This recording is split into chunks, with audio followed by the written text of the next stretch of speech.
Demand లేని సమయంలో యూనిట్కు 50 పైసల రాయితీ, పీక్ సమయంలో విద్యుత్ వాడకానికి 1.50 అదనపు ఛార్జీ, హెచ్టీ వాణిజ్య వర్గాలకు సబ్సిడీ, రాయితీలు ఎత్తివేయాలని డిస్కిమ్ల ప్రతిపాదన, పునరుద్ధరిస్తూ నిర్ణయం తీసుకున్న ఈఆర్సీ, సబ్సిడీల్లో మార్పులు చేసిన నియంత్రణ మండలి, డిస్కంల వార్షిక ఆదాయ అవసరాల కుదింపు, 72,996 కోట్లకు గాను 64,590 కోట్లకే ఆదాయం, టారిఫ్ ఉత్తర్వులు విడుదల చేసిన ఈఆర్సీ.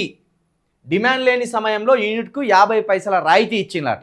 ఏది రైతులకు కావచ్చు, పరిశ్రమలకు కావచ్చు, ఇతరత్ర అవసరాలకు కావచ్చు. అసలు ఏమాత్రం డిమాండ్ లేని సమయంలో ఆయా వర్గాల నుండి, ఆయా సంస్థల నుండి, ఆయా రంగాల నుండి ఏమాత్రం డిమాండ్ లేని సమయంలో మాత్రం యూనిట్ మీద 50 పైసలు రాయితీ ఇచ్చిందట. ఎవరు? విద్యుత్ సంస్థలు కావచ్చు, లేకపోతే మన రాష్ట్ర ప్రభుత్వం కావచ్చు. 50 పైసల రాయితీ ఇచ్చిందట డిమాండ్ లేని సమయంలో.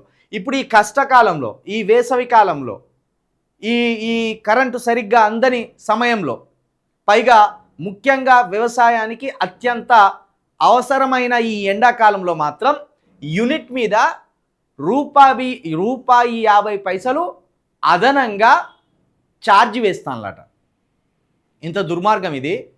ఎవడన్నా ఆకలితోటి ఉన్నప్పుడు ఉచితంగా అన్నం పెట్టాలి, ఆకలితోటి లేనప్పుడేమో ఉచితంగా అన్నం పెట్టినలాట సామెత.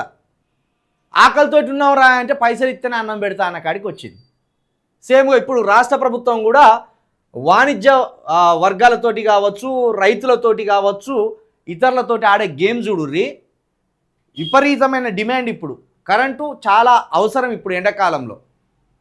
ఇటువంటి సమయంలో ₹1.50 అదనంగా ఛార్జ్ వసూలు చేస్తుందట.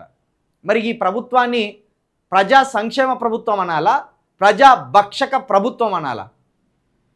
ప్రజాభక్షక ప్రభుత్వం ఇది. ప్రజలను పీల్చి పిప్పి చేసి పీక్క తినడానికి ఉన్న కాంగ్రెస్ ప్రభుత్వం అని అర్థం చేసుకోవాలి.